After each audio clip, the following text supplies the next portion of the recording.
here. So thank you so much for joining us today. Can let you take it from here. Please let me know if you need anything.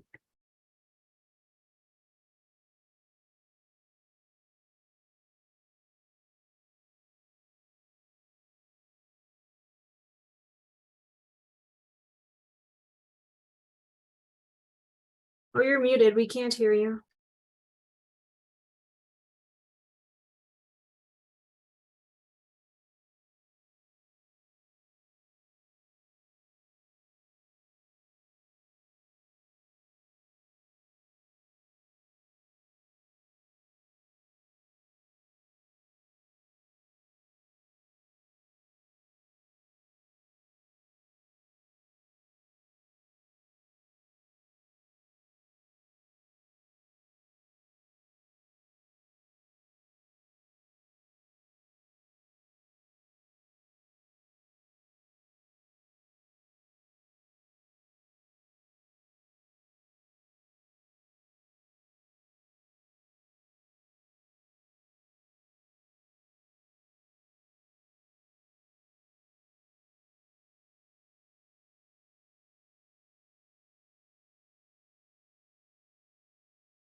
All right. Uh,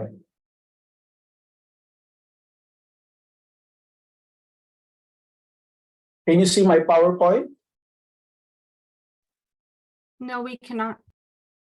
Oh, wait a minute. Let me just pull this out again.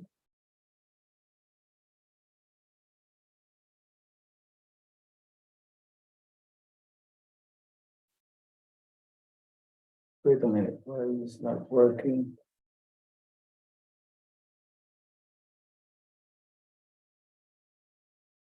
All right, there you go. Can you see it?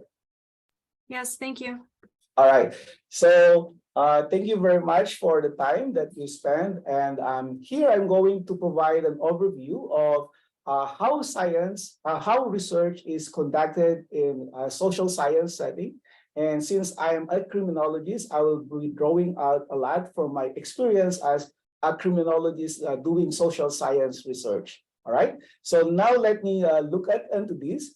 And first start with an understanding of why we do social science research. And here we start with an understanding of reasoning about the social world, right? So for example, here in our understanding is why do we conduct social science research? And here social science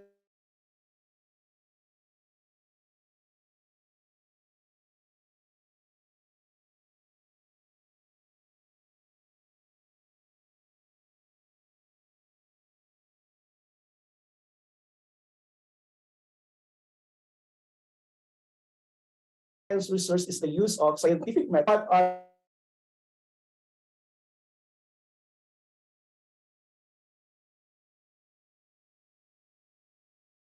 Are the explanations for this thing that is an output of this research that follow a very rigorous research design will be a key aspect of the knowledge that are being produced with these endeavors of ours. And so it always starts with a good research question. So how do you develop a good research question, right? So for example here, what could be the factors related to school shootings, right? So that could be a good research question. And based on your literature review, you could come up with is family relationships related to school shootings? Or is it your experiences in the school that lead to strain, that lead to school shooting? Or are there mental health conditions that may induce you to be engaged in school shootings? So all of this starts, this process requires a good formulation of a good research question. And that becomes part of our reasoning in the social world. So another question would be, what are the causes of gang violence? And this is an area where I usually do my research. So for example, is peer pressure related to gang violence? Or is your experience of being abused at home related to engagement in gang violence?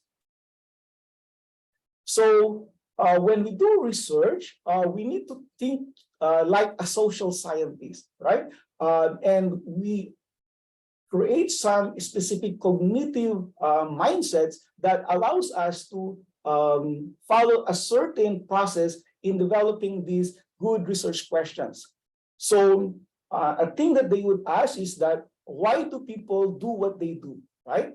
Again, why do people commit violence? For example, in my research, again, why do people commit terrorism? Or why do people commit violent acts like mass shootings? Okay?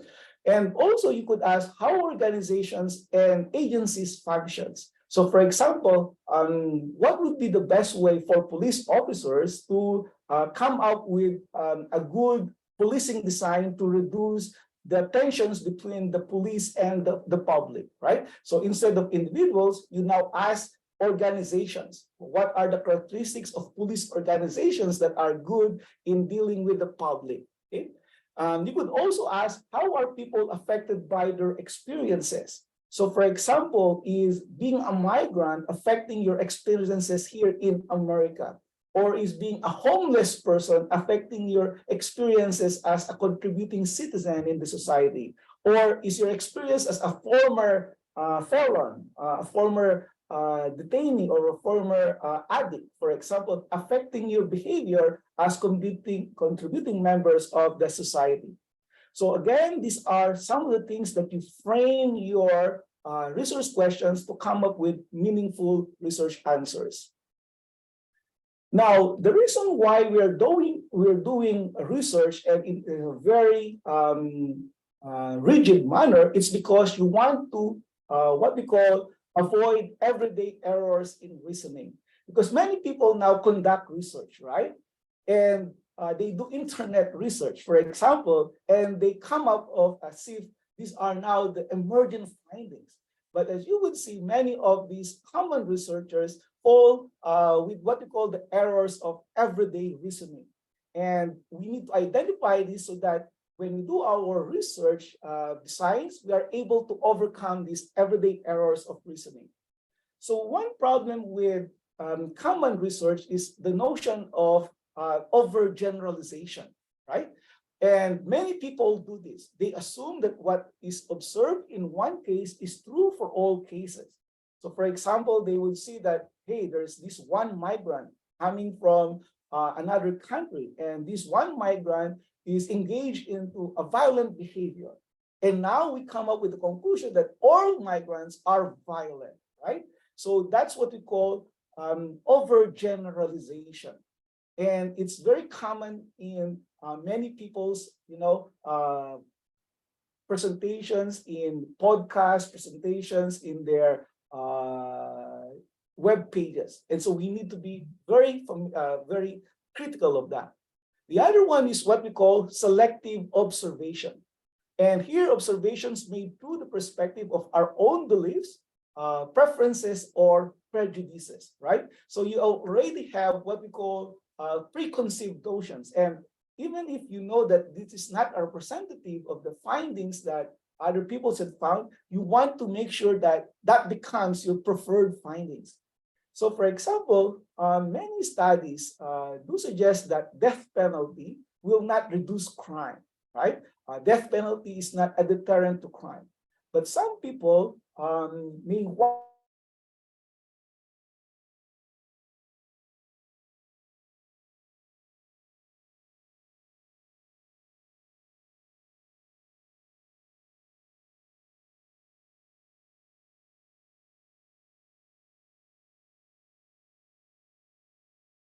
to use one study that observation. The third one would be what we call inaccurate observations. And here you perceive something that did not occur, or perceiving events differently than they actually occurred. And probably here because you have wrong methods of sampling participants, or probably you have a wrong instrument in measuring the variables that you are collecting. And so here it's very important that we make accurate observations. So again, here are examples of overgeneralization. Okay, so for example, in overgeneralization, you would see those people are never satisfied, right? If you just see one person who is not satisfied, then you generalize that all other persons are unsatisfied. On the other one is that, as you would see here, three people are satisfied, and there's just one person who's unsatisfied, but you selectively and purposefully emphasize the experience of the person who is unsatisfied. And then you now say that those people are never satisfied, even if in reality, most people are satisfied. So that's what we call selective or inaccurate observation. Other errors of reasoning would include what we call illogical reasoning. And here, conclusions that are based on invalid assumptions. And usually, these are things that you say, what works for my grandfather will also work for me, right? So the likelihood of illogical reasoning is reduced when we base our conclusions on what is learned and observed about people and events, rather than our own emotions and reactions to people and events. So those are ways to reduce what we call illogical reasoning. The other one would be resistance to change, right? Failure of new informations to change perceptions, right? So for example, many studies do now suggest that, say, introducing their programs in our schools where students are being discouraged from using drugs at a very early stage have negative consequences. Why? Because since you're introducing these programs at a very early stage, the students might not really understand it yet, and it might have a negative impact into their beliefs about drugs, such that in the later stage, instead of being discouraged, they are more likely to be encouraged to use drugs. However, the DARE programs are very popular. It has funding of its own that despite these emerging evidence that it does not work, it's still being introduced in many schools nationwide, right? So there's what we call a resistance to change. So how do we avoid this resistance to change, right? So we need to understand that some of these products could be based on ego-based commitments, where people who introduce these programs have their reputations tied to it. And if you remove these programs, it's like their reputations are also being tarnished. So these are what we call ego-based commitments. The other one is excessive devotion to authority, similar to what we have mentioned earlier. What's good for my grandfather works for me as well. So if their programs worked before, then their programs should work now, right? So they will no longer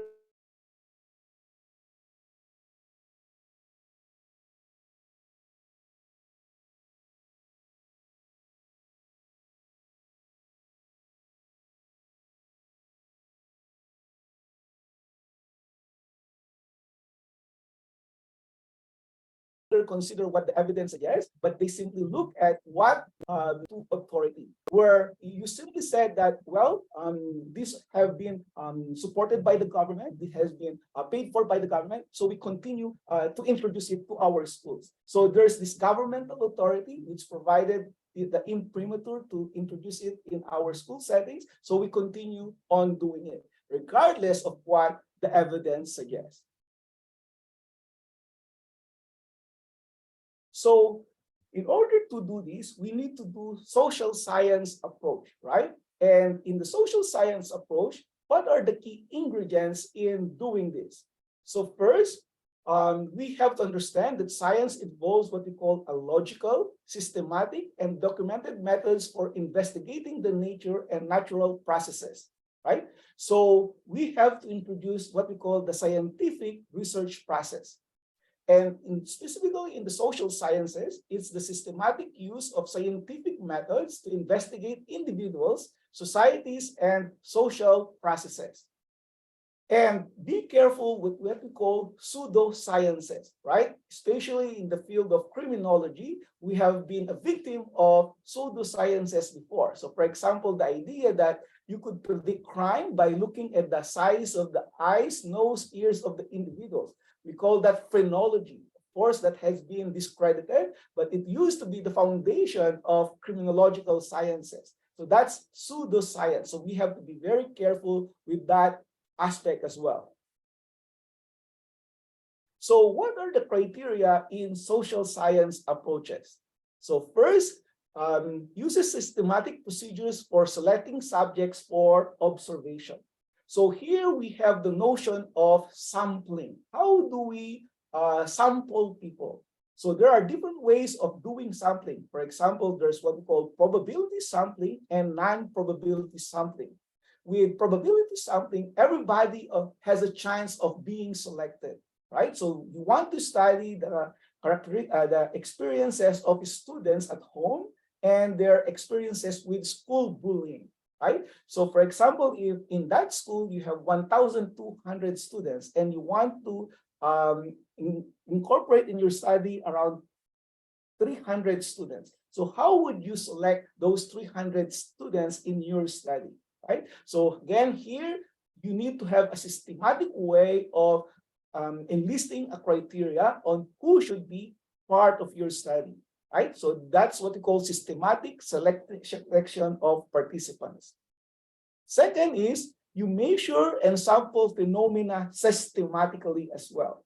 So if you're interested in delinquency, right? So what are the key questions that you are going to observe in order to measure how much delinquency is there in a particular student, right? So probably you could use now delinquency scales where they will ask about experiences with simple delinquencies like stealing money from your parents or probably breaking glasses in your school to more serious type of delinquency like fighting or bringing guns in school. And then you develop specific indicators for this. And now you could measure the delinquency level of a particular person from 0, not delinquent at all, to say 100, very delinquent. And so that's your systematic way of observing delinquency. And now you could correlate this with your independent variable. So for example, is delinquency related with home experience? So now you also have to create a home experience, right? So in home experiences, you may ask about how much attached are you with your parents? Does your parents know your whereabouts? Does parents model good behavior at home? Or does parents introduce strains at home like abuse, mental and physical abuse? So now you could have a measure of a home environment. And so this home environment is systematically measured, and now you correlate it with delinquency. And you could create a hypothesis like, is a better home environment, or the better the home environment you have, the lesser is the delinquency. And then you could now test whether your hypothesis is correctly supported or not. So, but you start with measuring the samples of the phenomenon systematically. And then you also use explicit criteria for identifying causes and determining if the certain criteria are met in a given instance. So for example, it's very important that your independent variable, which is your home environment, is measured before your dependent variable, which is delinquency, right? So this is what we call establishing causation, because if you don't establish the time order, then it could be that delinquency is your independent variable and it affects home environment, which is your dependent variable. So if that's the case, then it's very hard to establish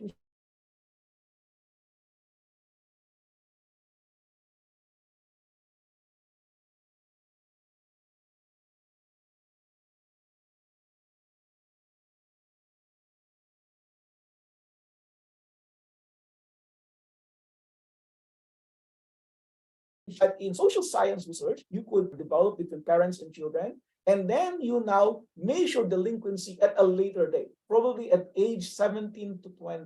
right? And you see whether home environment at age 8 to 10 is predictive of delinquent behavior at 17 to 20 years of age. So that's what we call establishing causation, or meeting the criteria for causation. And then finally, you avoid bias that arise from ego-based commitments, exhaustive devotion to tradition, or unquestioned beliefs in authority.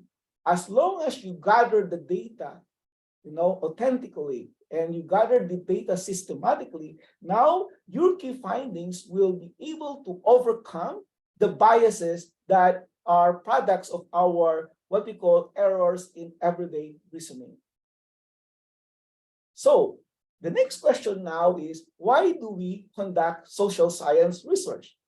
Well, it could be because we are motivated by policy, right? We want to know, for example, the reasons for people committing school shootings, or the dynamics of school shootings, so that we as professors, we as principals, or we as educators will be able to come up with policy that addresses the root causes of school shootings. Okay? So we could also assess programs and policies to determine their success and develop ways to improve outcomes and better address the problems. So for example, we could develop anti-bullying programs in schools, implemented it for a year or two, and then determine whether it works or not.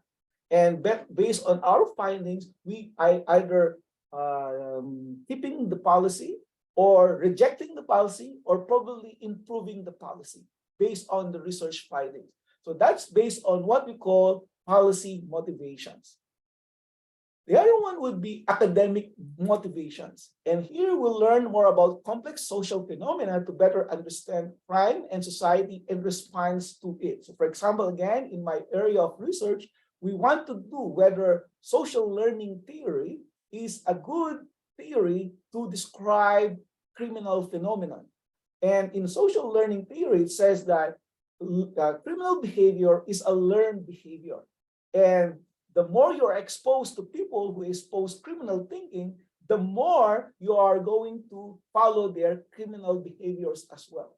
And so peer influence and peer pressure, according to social learning theory, is a key predictor in school violence and other forms of violence. So we want to know whether that theory is supported or not. And when that theory is supported or not, we could now develop many policies around those theories. So that's for academic purposes. Of course, some people could also be motivated to do research based on personal motivations. So for example, on my part, I am a migrant here in the United States.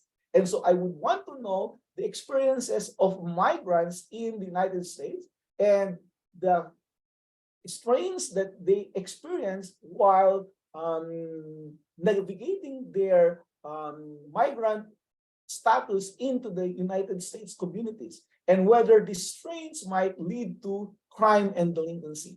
And the reason why I'm doing is that because I am from the same background, and I would want to enrich myself and other peoples around me in the community of these key issues, because it has become part of my advocacy as well. So this could be also personal motivations in conducting social science researches. So what are the types of research that we do in social science research, right? So there are 4 types, and this depends on the purposes of the study. And the studies conducted by social scientists now fall under 4 categories. This includes descriptive research, exploratory research, explanatory research, and evaluation research. So what are descriptive research? Research that attempts to define, describe, or observe social phenomena. So you are basically interested with incidence and prevalence of a particular phenomenon. So for example, how much terrorism is there?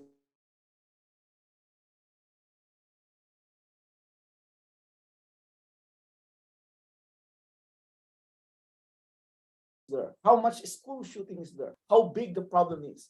And here researchers seek to answer questions such as, who are the people involved in terrorism? Who are the people involved in domestic violence, right? Or what are the characteristics of terrorists? What are the characteristics of domestic violence?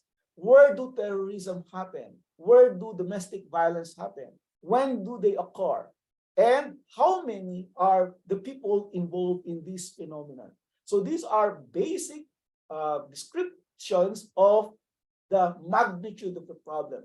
So for example, in my area of study as well is, if I'm interested in what are the consequences of prolonged trial detention. So who are the people involved in prolonged trial detention? What are the consequences of these to the people who are experiencing prolonged trial detention? Now, there are also what we call exploratory social science research. And in exploratory social science research, the goal here is to find out something about the phenomenon that is little studied, right? So you explore because no one has written extensively on this topic, right? So it seeks out how people get along in specific settings and situations, and what are meanings that are behind people's actions, and what issues are the key concern of people in this field. So for example, a good exploratory research will be, what are the experiences of homeless people? So many, not so many studies have explored the experiences of homeless people, and how does homelessness affect their well-being, right? So what does it mean to become homeless? So what are their perspectives? How do they experience these particular phenomena? So if you are interested in this type of studies, these are called exploratory type of research. Again, the goal is to answer what is going on. Another exploratory research in my area, for example, is cybercrime, right? So cybercrime is a new phenomenon, especially with the advent of the internet, right? So who are the people involved in cybercrime? Who are the offenders? Who are the victims? And how do cybercrime happen, right? This is a very different from direct predatory violence, where there's a face-to-face meeting between the victim and the offender. In cyber crimes, people could be anonymous, right? And so this is a new field that's worth exploring. There's also the third one, which is what we call explanatory research. And in explanatory research, research seeks to identify the causes and effects behind a social phenomenon. So this is now cause and effect type of research. So for example, why do juveniles become delinquent, right? And of course, these are your preliminary research questions, and you have to consult the literature to see what other people have found. So for example, juveniles could become delinquent because of fears, because of strains, or because of family attachments or lack of it.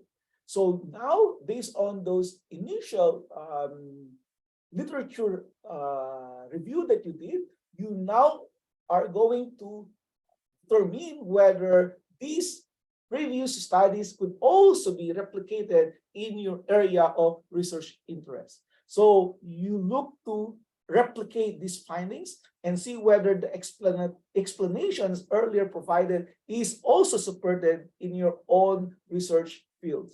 Okay?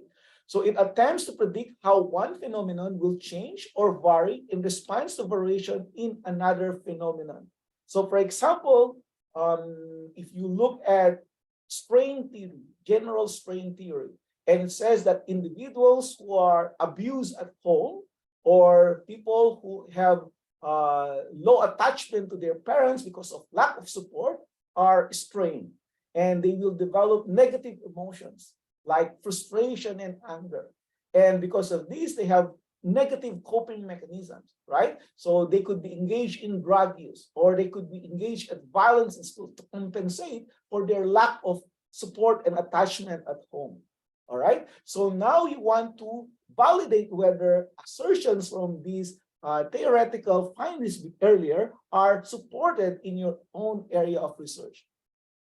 For example, if unemployment raises if unemployment rates increases, will crime rates increase as well? So you see now whether a change in one of the variables that you have mentioned directly relates to changes in the other variable of interest that you are studying. And then finally, there's what we call evaluation research or policy research. So it seeks to determine the effects of social programs or social or other types of intervention. So for example, in my area of research, one way to improve the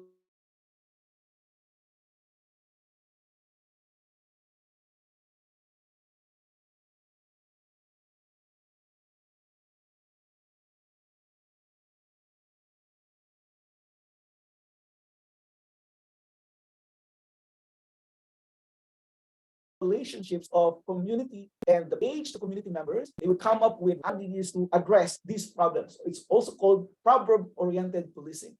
And this is now a strategy that is supported by the national government and provides support for local police officers to adopt these community policing strategies.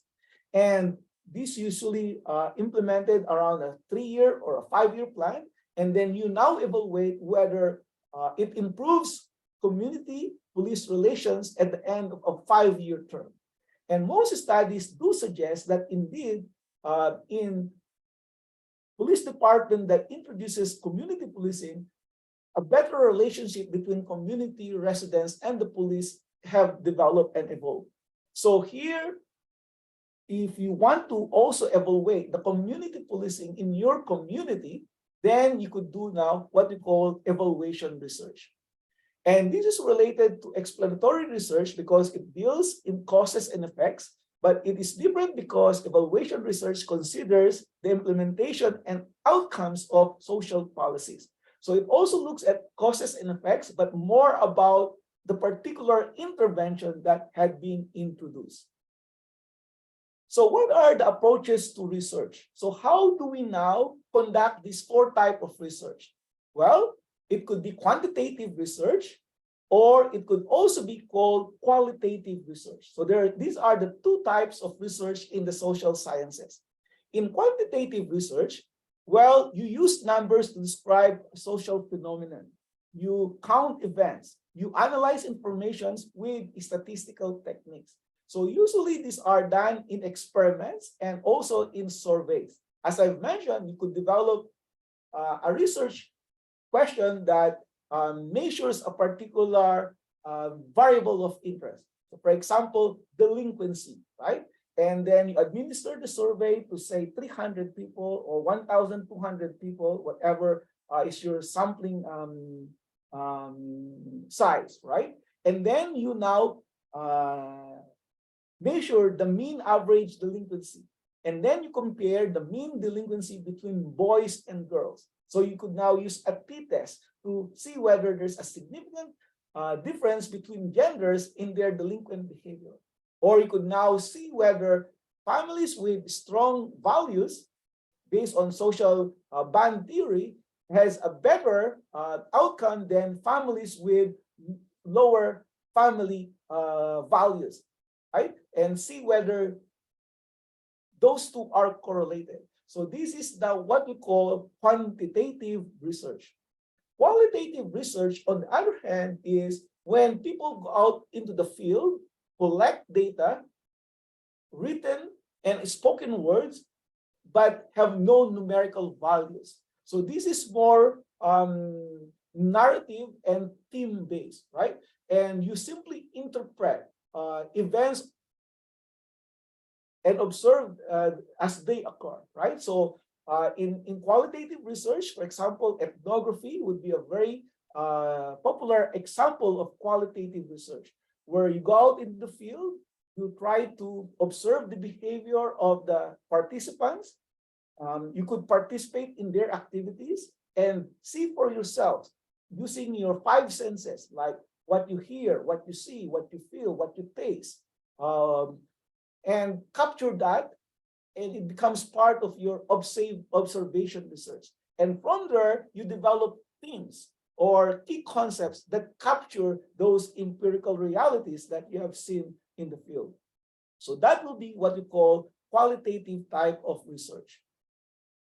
Now, the goal of social science research is one, establishing validity, right? Statements about reality or perceptions are correct. And that major focus of all types of research, regardless of methodology or philosophy, right? And there are different types of validity. One is what we call causal validity, that what you measure to be your independent variable, which is your cause, indeed affect the dependent variable, which is the effect, right? So this is what we call internal validity, that indeed parental attachments leads to delinquency. And the lower the parental attachments, the higher the parental delinquency. So you should be able to establish that key finding, and that finding should be valid, right? And then there's also what we call a measure of external validity. And external validity means to say that your findings in your study in this local setting could be generalized to other settings, right? So for example, parental attachment and delinquency. If you find this in, say, the United States, and then you replicated it in other countries, so you measure it also in the Philippines, in Japan, in China, in Africa, Latin America, and if you repeatedly find that indeed parental attachment is leading to crime and delinquency, then you could say in confidence that your findings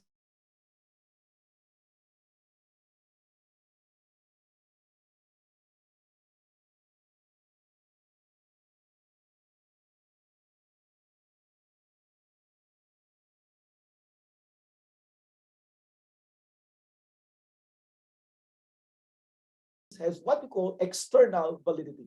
It can be introduced in the formulation of the survey questions, for example, and even in the administration of the survey itself. So there will always be threats to what we call validity. And you should just be aware of the threats to validity. And you should be able to minimize the threats to validity by doing a more vigorous type of research. And the reason is that as we move farther away from direct observation, it becomes harder to observe validity. So one way for establishing validity is to use multiple measures. So for example, how do you measure delinquency, right? So you could measure delinquency by asking the delinquent, right? Self-reported delinquency. Or you could measure delinquency by asking the parents of the delinquent, right? So it will be a parental survey on the delinquent behavior of the children. Or it could also be used by using official documents. You look at police records, whether these people are indeed delinquent or not. So this is what we call triangulation, where you use multiple data sources in order to establish validity of your measures, right? However, as we have noted that the farther you get away from the layers of measuring the validity, it poses more threats to your measures as well. Again, what are the different dimensions of validity? It could be measurement validity, a measure that measures what we think it measures. So for example, if you are measuring your weight, right? So what are the instruments that you measure your weight? Well, you could use a weighing scale, right? And if you are your weight is 180, then every time you go to the weighing scale, it should produce 180. Now, what if it produces 180 today, 190 tomorrow, 200 the other day? So it's no longer reliable. It could not be accurate in a way as well, right? So when we use an instrument to measure delinquency, for example, we should be assured that the questions that we are using truly measures delinquency. So for example, is it a good measure to ask a kid, how often in the past 10 days did you steal $1 from your parents, right? Is that a good measure of delinquency?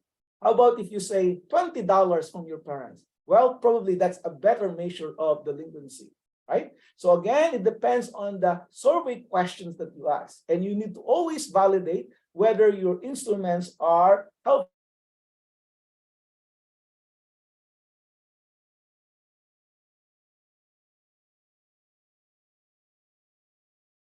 helpful or not. The next one will be hold true outside our limited research settings. So another example will be, what are the predictors of gun violence, right? So is it mental health? Is it poor educational experiences? So all of this now could be measured in your study and see whether your findings could be generalized in other settings as well. So that's what we call generalizability. And there's what we call internal validity or causal validity. We are correct when we conclude that A leads to B. And the independent variable, as I mentioned earlier, should be predictive of the dependent variable and not vice versa. Many in the social science research, it's very difficult to establish causation. So for example, delinquency and parental relationships. It could be that kids becomes delinquent, and when they become delinquent, it affects their relationship with their parents, right? So that's now reverse causation.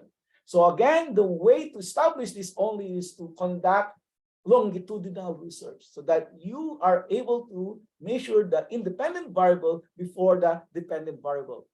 And then finally, to improve measurement validity and generalizability, you should include what we call triangulation of data sources.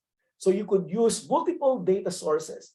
It could be based on interview, it could be based on observations, it could be based on secondary data analysis and other information that you could use in order to validate your measures.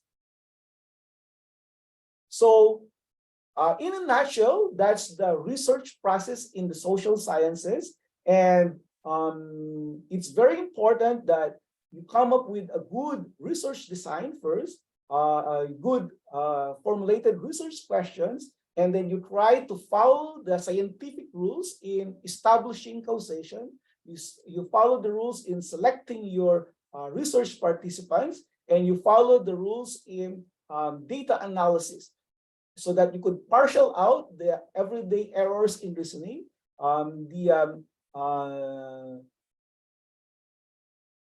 the key processes that may limit the significance of your findings. All right. So I'm going to end my presentation for that today. And if you have questions, just email me, and I would be glad to respond to those questions of yours.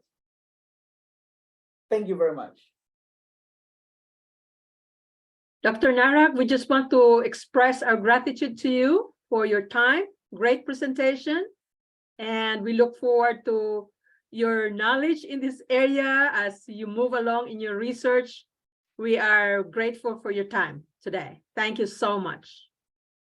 All right. Thank you as well. Thank you, Vanji. Thank you, Chelsea. I apologize. I almost missed this because I have in my calendar time 12:30